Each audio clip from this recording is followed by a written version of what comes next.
Halo semuanya, selamat datang di chapter 9. Di chapter ini kita akan membahas bagaimana cara membangun dan berbagi demo interaktif untuk model machine learning yang sudah kita buat. Di sini kita akan menggunakan Gradio. Gradio adalah library Python open source yang memungkinkan kita membuat, mengkustomisasi, dan berbagi web-based demo untuk model machine learning apapun. Nah, instalasinya sangat simpel, cukup jalankan pip install Gradio di terminal, dan Gradio bisa berjalan di mana saja Python bisa berjalan. Kemudian kita masuk ke demo. Pertama, kita import Gradio dengan import Gradio SGR. Kita definisikan fungsi Python biasa. Nah, contoh ini fungsi greet yang hanya menambahkan kata hello sebelum nama. Tapi dalam konteks machine learning, fungsi ini bisa berubah apapun. Misalnya memanggil model untuk melakukan prediksi, manggil API, dan sebagainya.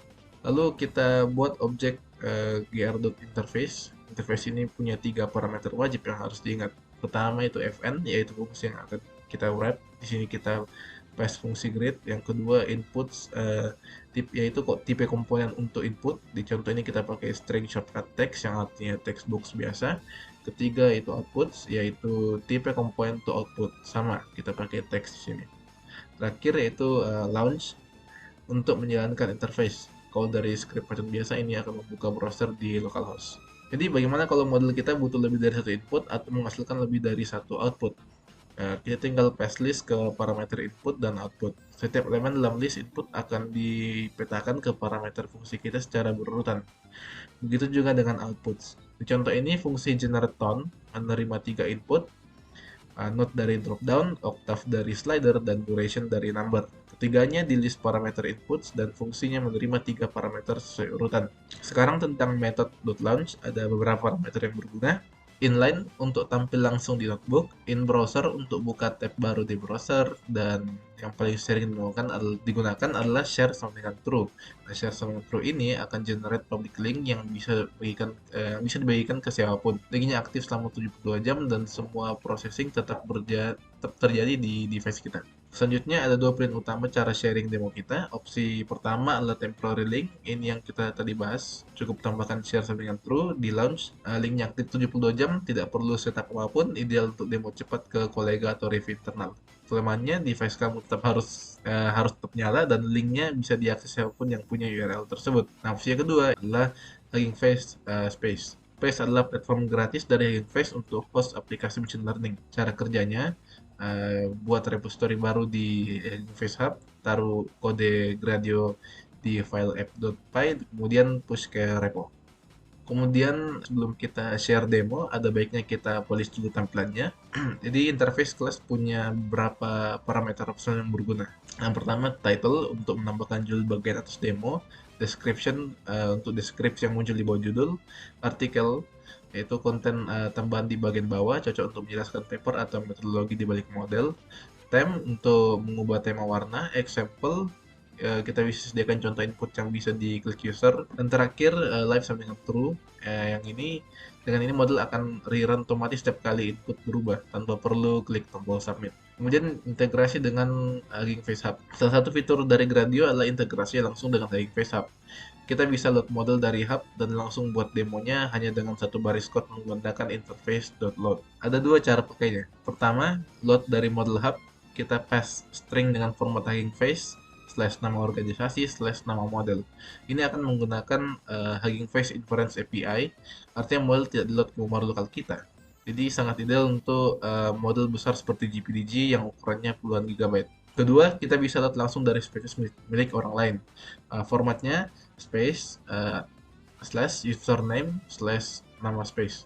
Jadi kalau ada demo di space yang ingin kita replikasi atau kustomisasi bisa menggunakan ini. Nah, sekarang kita masuk ke advanced feature dari interface class. Yang pertama adalah session state. Secara default, setiap kali kita submit input ke Gradio, state-nya reset. Tapi untuk use case seperti chatbot, kita butuh histori percakapan yang bisa tersimpan selama satu sesi. Nah, cara pakai ada 3 langkah. Tambah parameter tambahan di fungsi untuk state, return state yang sudah diupdate, dan tambahkan state sebagai salah satu input dan output di interface. Perlu diingat, session state ini hanya berlaku dalam satu sesi browsing, tidak dibagi antar user yang berbeda. Yang kedua adalah interpretation. Kebanyakan model machine learning itu black box. Maksudnya user tidak tahu kenapa model menghasilkan output tertentu. Nah, Gradio punya fitur interpretation yang memvisualisasikan bagian mana dari input yang paling mempengaruhi output. Cara mudahnya cukup tambahkan interpretation sama dengan default di interface. Gradio akan menampilkan tombol interpret di bawah output dan ketika diklik akan highlight bagian input yang paling berkontribusi. Kemudian Gradio Blocks.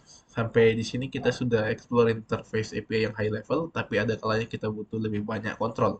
Untuk itu Gradio punya API yang lebih rendah levelnya, yaitu gr.blocks.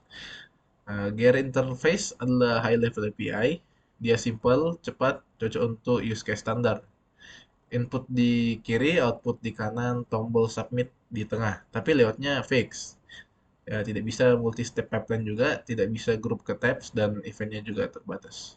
Sedangkan kalau gr.blocks adalah low level API, itu dengan blocks kita bisa punya kontrol penuh atas layout dan alur data. Kita bisa grouping ke tabs buat multi-step demo di mana output satu model menjadi input model berikutnya. Nah, blocks lebih kompleks untuk ditulis tapi jauh lebih fleksibel. Sekarang kita lihat bagaimana blocks bekerja. Nah, untuk layout kita pakai context manager with gr.blocks as demo sebagai wrapper utama. Di dalamnya kita bisa pakai gr.row untuk menyusun komponen secara horizontal, mirip flexbox di CSS, atau gr.column untuk vertikal yang merupakan default, dan untuk membuat tabs kita wrap semuanya dalam gr.tabs. Lalu buat setiap tab dengan gr tab item. Untuk events kita tidak lagi pakai parameter input dan output di interface. Sebaliknya kita attach event handler langsung ke komponen. Misalnya button.click event sama dengan fungsi, input sama dengan input komponen, output sama dengan output komponen.